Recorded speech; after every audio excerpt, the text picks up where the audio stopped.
she has a truly prehensile tail. Oh, nice bristle of the spines there.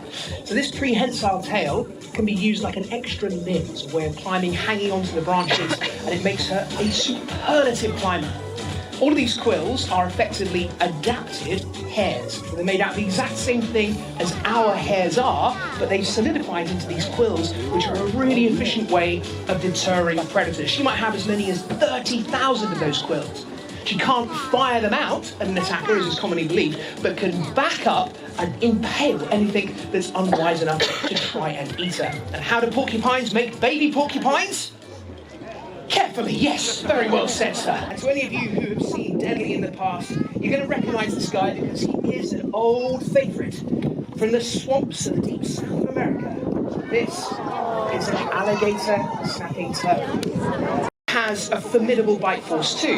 This one here is about 8 or 10 kilos. It's still pretty significant. I mean, it would still take my finger off pretty easily, but the biggest we'd ever seen was 120 kilos, 10 times heavier than this one here, about the size of a coffee table, and one of that size could bite clean through a broomstick hand.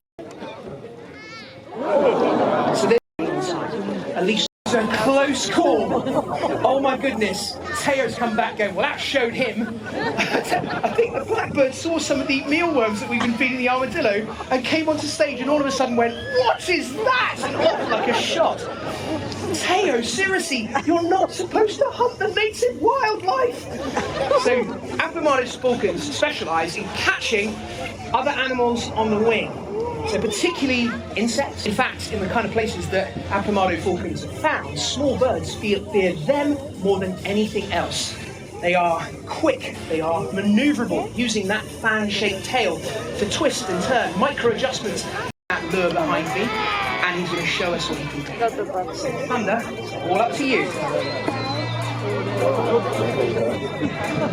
Peregrines are expert at catching other birds on the wing. So they'll use those whippy wings to get themselves up nice and high so that they can use momentum and gravity to come hammering down towards that animal, catching it on the wing. They'll quite often get the sun behind them so they dazzle their prey and they can't see it coming, and then use natural obstructions like hedges and trees to obscure their approach, so that out of nowhere, all that you see is an explosion of feathers as a pigeon meets an untimely end.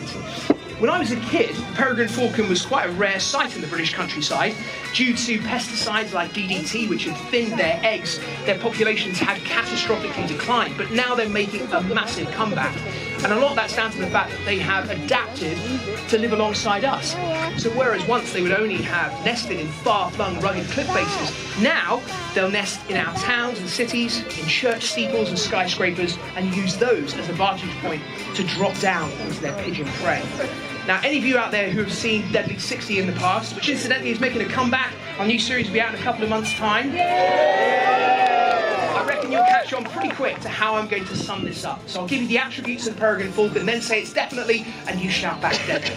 The peregrine falcon, a bird we should be very proud to call our own, that conclusively proves that British wildlife is the best in the world, thundering down from church steeples and skyscrapers onto their pigeon prey, putting the sun behind them to dazzle their prey like a true Top Gun. They are the fastest creature ever known to have lived on our planet, getting up to 200 miles an hour in stoop, and for all those reasons, the peregrine falcon is definitely deadly. I said it's definitely deadly. It is unquestionably deadly. Yes, it is. Ladies and gentlemen, boys and girls, I hope you have an amazing day at Longley. I hope the blue skies hold for you all.